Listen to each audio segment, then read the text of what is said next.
అన్నా నా కొత్త ఇంటికి యూపీవీసీ విండోస్ పెట్టించుకుందాం అనుకుంటున్నాను. ఇక్కడ సమస్య ఎక్కడ వచ్చి పడిందంటే మార్కెట్లో కనుక్కుంటే తక్కువ ధరకే దొరుకుతున్నాయి, అట్లా అని బ్రాండ్ల పేరుతో ఎక్కువ ధరల్లో కూడా దొరుకుతున్నాయి. రెండు యూపీవీసీయే, కానీ లోకల్ యూపీవీసీకి ఈ బ్రాండెడ్ యూపీవీసీకి మధ్యలో తేడా ఏంటో కొద్దిగా నువ్వు చెప్పగలిగితే నేను కొద్దిగా ఆలోచించి దాని మీద డెసిషన్ తీసుకున్నాను. So space design Venster branded UPVC windows కి అండ్ లోకల్ విండోస్ కి నీకు వేరియేషన్ చెప్పేస్తాను, టక్ నోట్ చేసుకో సింపుల్ గా. ఈ బ్రాండెడ్ లో ఏంటంటే మనం ఇంటర్నల్ గా గాలోనైజ్డ్ పైప్ ఐరన్ ఇస్తాం, బెండ్ అవ్వదు. ఇంటర్నల్ గా కట్ చేసి చూపిస్తున్నాం కదా, కనపడుతుంది కదా. రెండోది ఈ వాల్ థిక్నెస్ చూడు ఎంత హెవీగా ఉందో. సో దీంతో ఏంటంటే బ్రిటిల్నెస్ రాదు, ఎప్పటికీ ఫేడ్ అవ్వదు. అండ్ ఈపీడిఎం గ్యాస్ కట్ వాడుతున్నాం కదా, దీంతో వాటర్ లీకేజ్ అవటం కానీ సౌండ్ ప్రూఫ్ కానీ నీకు అటువంటి ప్రాబ్లమ్స్ ఏమీ ఉండవు.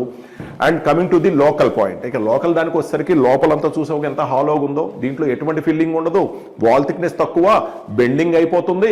కొంతకాలానికి ఈ రబ్బర్ బీడింగ్ వాడతారు దీంట్లో, నార్మల్ రబ్బర్ బీడింగ్. దీంతో ఏంటంటే వాటర్ లీకేజ్ కూడా స్కోప్ ఉంటుంది. సో దీంట్లో ఎక్కువ మోడల్స్, ఎక్కువ కలర్స్ అండ్ గ్లాసెస్లోనే మోర్ దెన్ వెరైటీస్ వాడటం వల్ల నీకు మోర్ ఆప్షన్స్ దొరుకుతాయి. సో దీంట్లో అటువంటి ఆప్షన్స్ ఏమి ఉండవు, ఒకే ఒక కలర్ ఉంటుంది. అండ్ అట్లాగే నీకు స్లైడింగ్ ఒకటే దొరుకుతుంది. సో విండో లాంటి విండో పెట్టుకుంటావా, లేకపోతే లైఫ్ లాంగ్ ఉండే స్పేస్ డిజైన్స్ వెన్స్టర్ బ్రాండెడ్ వాడతావా, చాయిస్ నీది. ఈ వీడియో మీకు నచ్చినట్లయితే లైక్ కొట్టి మీ ఫ్రెండ్స్కి షేర్ చేయండి. మరింత సమాచారం కోసం మా ఛానల్ని సబ్స్క్రైబ్ చేసుకొని మా స్పేస్ డిజైన్ షోరూమ్ని సంప్రదించండి.